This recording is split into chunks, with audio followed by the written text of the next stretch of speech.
Bonjour chers téléspectateurs d'Equinox Télévision, bienvenue à la revue des grandes unes en compagnie de nos invités que j'aurai le plaisir de vous présenter tout à l'heure. Pour le moment, visitons les journaux, les parutions de ce matin et nous démarrons avec la nouvelle expression qui s'intéresse au sénatorial, la campagne électorale lancée. Eh bien, Conchou communique Augustin entre la vie et la mort. Le véhicule de l'ex-ministre a fait tonneau mercredi 21 mars 2018 à Bayangam, dans le département du Konki, alors qu'il se rendait à un meeting du RDPC pour les élections sénatoriales à Bafoussam.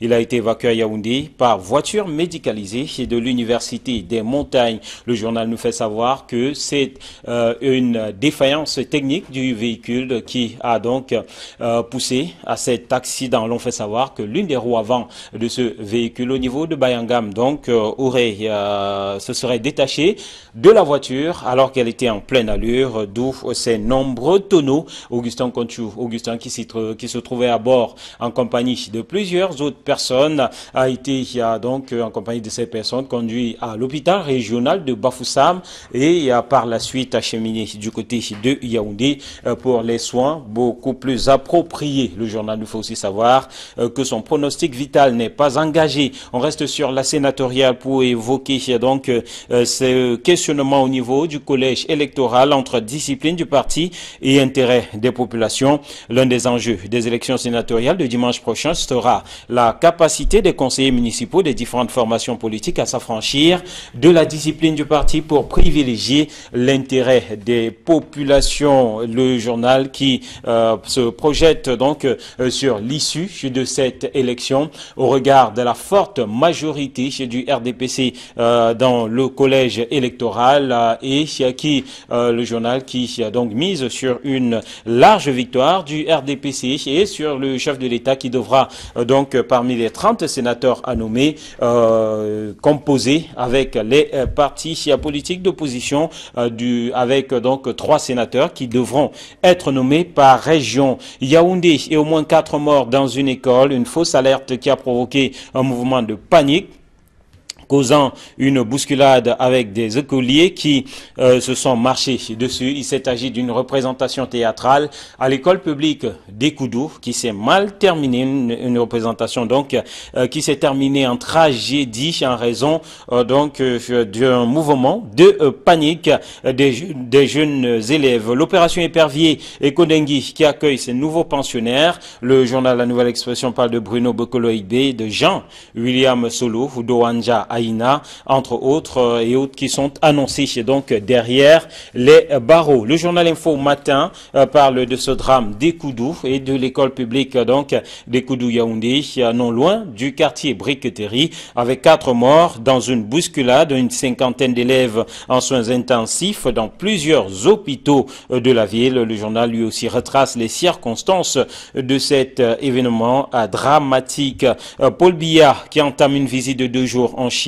Nous sommes en diplomatie dans l'apparition d'Info Matin de ce jour. La rencontre prévue entre les 2 chefs d'État devrait permettre de donner une impulsion nouvelle à la coopération entre Beijing et Yaoundé. Le journal Le Popoli s'intéresse, lui, ce matin aux élections sénatoriales en zone anglophone et le journal qui fait savoir que les séparatistes menacent les conseillers municipaux avec donc à la une de ce journal une autorité qui s'exprimant devant le collège électoral constitué de conseillers municipaux dit qu'il faudra aller voter puisque l'État va assurer la sécurité et ses conseillers de rétorquer qui assurera la sécurité de l'État. Le journal Essentiel, lui, se penche ce matin sur la coopération Chine-Cameroun.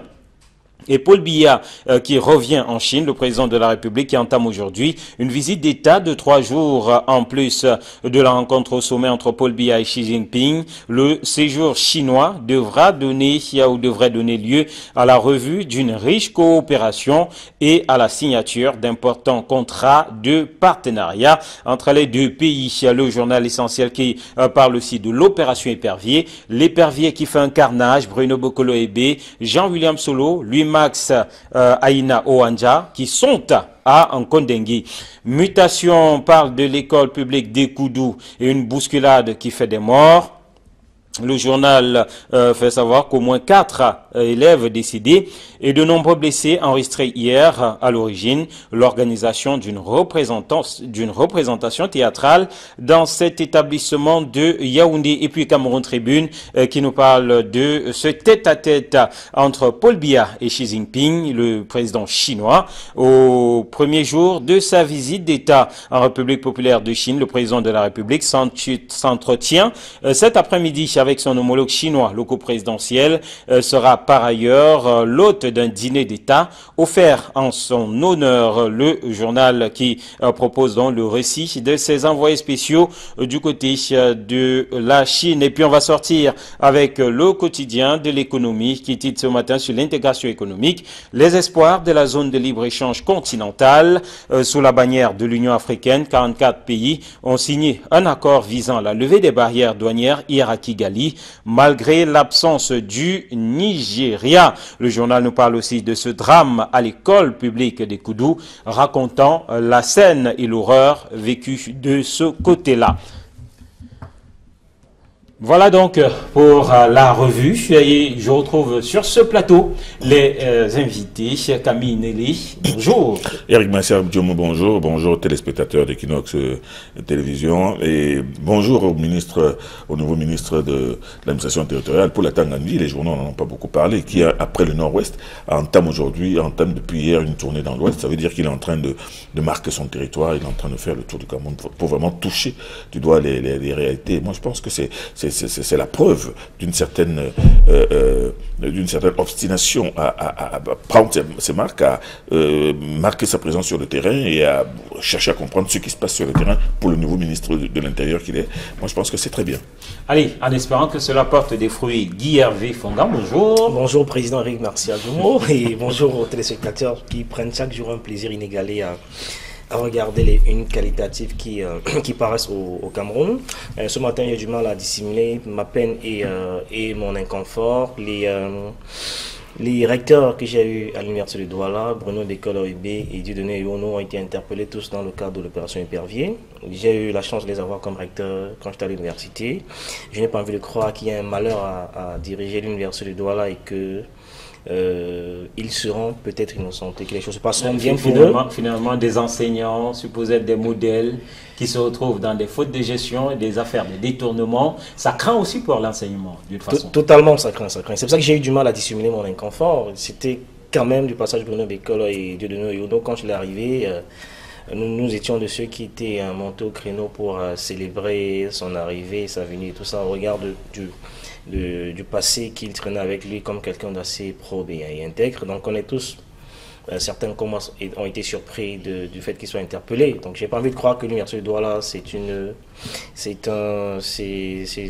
une boîte à Pandore qu'on met à la disposition des universitaires. Parce que de manière successive qui passe à la trappe, ça laisse quand même à désirer. Voilà, l'opération Épervier est de retour. Les journaux en parlent depuis la semaine dernière. Les journaux qui annonçaient justement l'imminence de l'interpellation de nouvelles personnalités. C'est désormais chose faite puisque ce matin, la Nouvelle Expression nous parle de l'opération Épervier de Nkondengui qui accueille ces nouveaux pensionnaires. En dehors de la Nouvelle Expression, note que plusieurs autres journaux, notamment L'Essentiel, parlent du carnage que fait l'Épervier qui est de retour.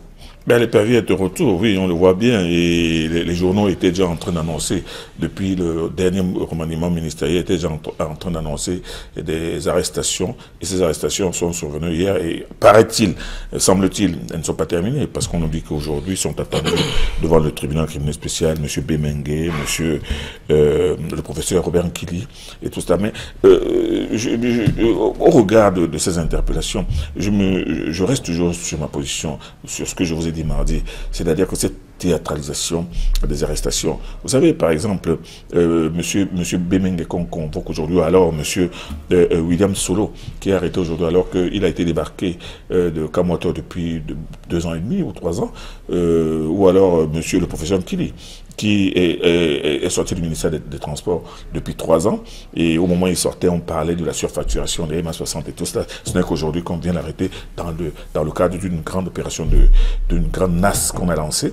Et cette NAS, hier, elle a pris un premier contingent. Aujourd'hui, on est en train de voir d'autres qui sont déjà convoqués devant le tribunal criminel spécial et qui certainement vont monter sur la charrette, parce que nous allons nous retrouver dans cette situation pendant la Révolution française. Vous savez, les gens qu'on allait guillotiner, quand on voyait, ils étaient embarqués sur une charrette et tout Paris les voyait passer sur la charrette en direction de la guillotine. Donc, c'est une deuxième fournée de charrettes qui est en train de se préparer aujourd'hui. Et c'est pour ça que moi, quand je parle de théâtralisation de ces arrestations, je ne comprends pas pourquoi, au moment où on est en train de parler d'erreurs de gestion et de détournement, on les a laissés en place 1 an, 2 ans, 3 ans, et ensuite on les a débarqués. Ils sont restés au quartier, ils sont en train de vivre leur vie, et 3 ans plus tard, ou on les alors rappelle. de vivre une sorte de torture psychologique. Oui, psychologique, oui, mais seulement le problème, c'est que pourquoi ne pas les interpeller au moment où les fautes de gestion, d'ailleurs, qu'on n'arrive toujours pas à distinguer des détournements, ont été constatés. Pourquoi les laisser? Pourquoi les procédures traînent-elles? Pourquoi attendre un moment où on va arrêter tout le monde en même temps? C'est pour ça que moi je pense que c'est comme une sorte d'opération qui est là pour tenir le public en haleine, et c'est-à-dire qu'on jette au public comme un os à ronger en se disant que bon, voilà les voleurs, regardez, ils vont en prison, ils sont en prison aujourd'hui, les gens se mettent à jubiler, et les journaux se mettent à tirer sur 4-5 colonnes à la une, voilà tel et tel autre qui sont en prison aujourd'hui. On se demandera toujours ce que rapporte cette opération Persier. Voilà, on se demandera toujours ce qu'elle rapporte. Toujours est-il que ce sont des personnalités quand même d'un certain calibre qui une fois encore ont été touchées. Est-ce qu'il y a déjà une ou des leçons à retenir de ce retour du rapace qu'est l'épervier, Guy Hervé? Non, la principale leçon à retenir, à mon sens, c'est que j'ai le sentiment qu'on est dans notre système juridique, qu'on a atteint la forme la plus achevée de l'inertie. Parce que ceux qui sont arrêtés aujourd'hui, les dénonciations ont été longtemps faites par la presse. Certains journalistes sont même morts, ont été arrêtés, ont été emprisonnés, sont morts en prison parce qu'ils faisaient ce type de dénonciation en rapport de détournement de tous ceux qui sont interpellés aujourd'hui. Et donc ça pose quand même les questions sur le temps de la justice. Et c'est un peu gênant. On a l'impression d'assister à une sorte d'arrivée du médecin après la mort. Et moi, moi j'étais un peu amusé quand je fais le parallèle avec aujourd'hui ce qui se passe avec l'affaire Sarkozy. Des dénonciations ont été faites pendant très longtemps. Et jusqu'à il y a 24 ans, quand le fils de Sarkozy rappelait qu'il avait interpellé la justice française en indiquant qu'il avait des documents précis de toutes les transactions qui avaient été faites par Sarkozy, sauf qu'il n'a pas été entendu. Donc on revient plusieurs années après nous rappeler ce qui était dans... Et c'est exactement ce qui se passe dans notre environnement. Ce qui se passe aujourd'hui a été longtemps dénoncé par la presse. On se demande, parfois on est obligé de croire que c'était des calculs politiques. Il y en a qui parlent depuis quelques heures d'épuration ethnique. Bon, je vais pas pousser le bouchon jusque-là, mais toujours est-il que ces dénonciations, pour ceux qui suivent l'actualité de près, ne sont pas nouvelles. Le doyen parlait de William Solo. Il était débarqué, mano militaire quand même malpropre. C'était assez révoltant. Donc la théâtralisation dans laquelle on observe aujourd'hui est un peu malsaine. Parce qu'avant l'arrivée de... Aujourd'hui, on a la NIF. On a le TCS, on a la CONAC. Il n'y a jamais eu autant de détournements qu'avant ces organismes d'habitat. On demande bien à quoi tous ces organismes servent. On a créé autant d'organismes, mais il y a toujours autant de détournements, il y a toujours un enrichissement aussi flagrant et insolent, alors que des organismes précis ont été créés pour justement encadrer la gestion de la fortune publique. Mais les gens sont plus avares qu'avant. Voilà. C'est quand même assez incroyable. Il y a plus d'affaires de détournement, il y a plus, un peu plus de fautes de gestion qui sont cumulées. Alors, de nouvelles personnalités sont attendues aujourd'hui. On a cité notamment Robert Kili, on a cité M. Bemengue, l'ancien patron de l'ART au Cameroun. Est-ce que ces personnes qui devront passer devant le TCS, est-ce qu'on devrait s'attendre à de nouvelles détentions? Est-ce que systématiquement, voilà, le fait de passer au TCS signifie qu'on va se retrouver en Kodengui pour ces personnels. Généralement, quand on passe dans le TCS et que plusieurs mois, plusieurs années, depuis plusieurs années, on vous annonce du côté de la prison, ça veut dire que c'est votre tour. Vous n'avez pas beaucoup de chance. Il n'y en a pas beaucoup qui ont été convoqués devant le TCS. Mais il faut dire, par exemple, M. William Solo, avant d'être interpellé hier, avait fait plusieurs passages devant le TCS, sans pour autant qu'on l'envoie en prison. Mais ce qui se passe aujourd'hui, c'est que il est certain... Il y a un ministre en fonction qui est rentré, qui est parti, qui est rentré le soir, donc il s'est pas appelé. Oui, le ministre Bapès. Donc oui, on peut y aller retourner. Paix à son âme. Mais seulement, moi je m'étonne, par exemple, pour le cas, moi je ne suis pas magistrat, je ne juge pas, je ne tranche pas, pour le cas, par exemple, du professeur Robert Kili. C'est-à-dire qu'au moment où il était en fonction, comment tout le monde a vu, et avec des documents publiés dans les journaux, comment il y a eu surfacturation flagrante des 2 avions chinois. Il est sorti, il est resté tranquille, ça fait 3 ans qu'il est là, qu'il est sorti. Bon, il y a peut-être la procédure qui est en train d'avancer, mais c'est 3 ans plus tard qu'on vient l'interpeller pour le traduire devant le tribunal. Le temps de la justice. Oui, mais le temps de la justice, vous savez, moi je pense que le temps de la justice, c'est un temps qui doit être limité dans le temps et dans l'espace. On ne peut pas commettre une infraction aujourd'hui et attendre 50 ans pour la juger. Ce qui se passe au Cameroun aujourd'hui, bon, tout à l'heure, Guy Avefonga a dit que dans les réseaux sociaux, on parle d'épuration ethnique parce que certains estiment, par exemple, que dans la fournée d'hier, tous les 4 ou 5 inculpés sont tous de la Mifwa Famba. Bon, mais seulement, épuration ethnique faite par qui? Vous savez, il n'y a qu'une seule. Pas les adversaires politiques, évidemment. Bon, mais les adversaires politiques, les adversaires politiques qui sont eux-mêmes de la même ère géopolitique. Moi, je pense que dans cette histoire-là, il y a une victimisation qui commence à aller. Il y a des gens qui commencent à avoir peur. Il y a des gens qui estiment que non, trop c'est trop. Mais seulement, on oublie aussi que toutes ces personnes ont été des responsables et que individuellement, ces personnes ont des comptes à rendre. Mais seulement ces comptes n'ont peut-être pas été mal exploités parce que quand on regarde, par exemple, les comptes rendus du contrôle supérieur de l'État.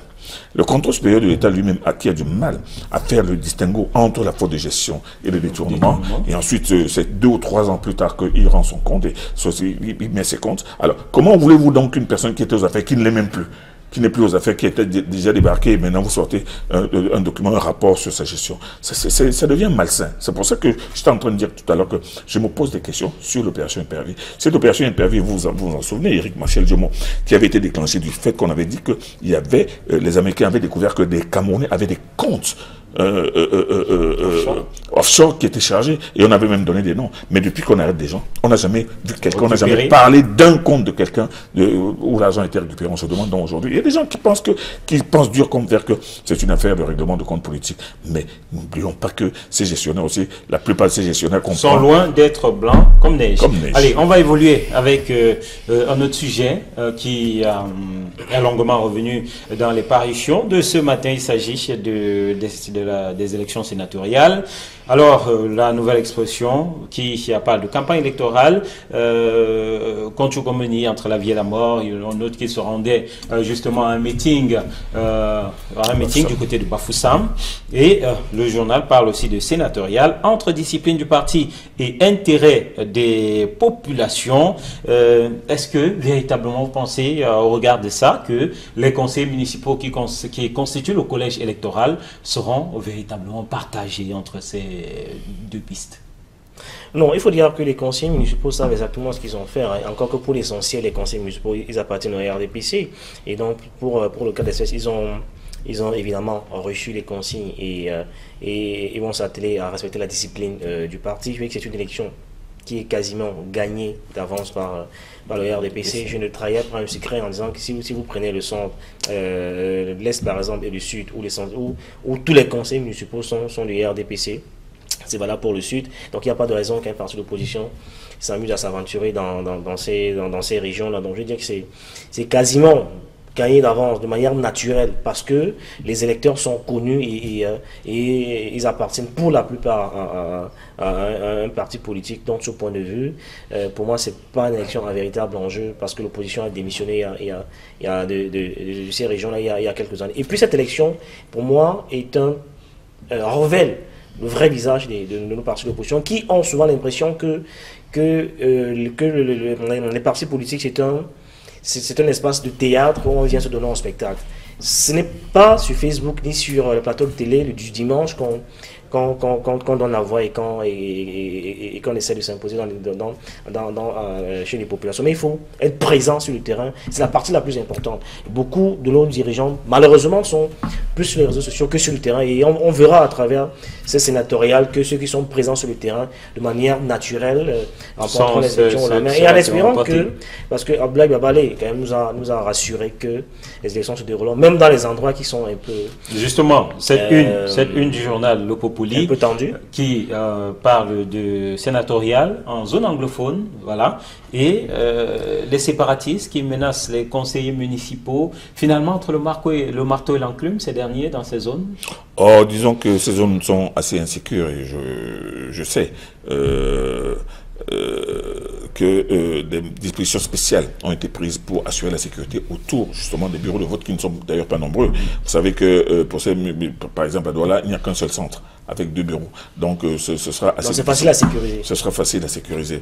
Donc, mais bon, l'autre problème, c'est-à-dire quand on dit que on menace les séparatistes menacent les conseillers municipaux, c'est peut-être que ceux-ci auront peur de sortir de leur domicile pour aller voter. C'est à ce niveau-là. Mais moi, je reviens à la question de la nouvelle expression sur l'impact c'est-à-dire que sur la démarche des électeurs par rapport aux considérations de leur conscience et de l'intérêt des populations. Moi, j'en parlais hier justement avec Manu Djemba, que vous connaissez, un grand journaliste.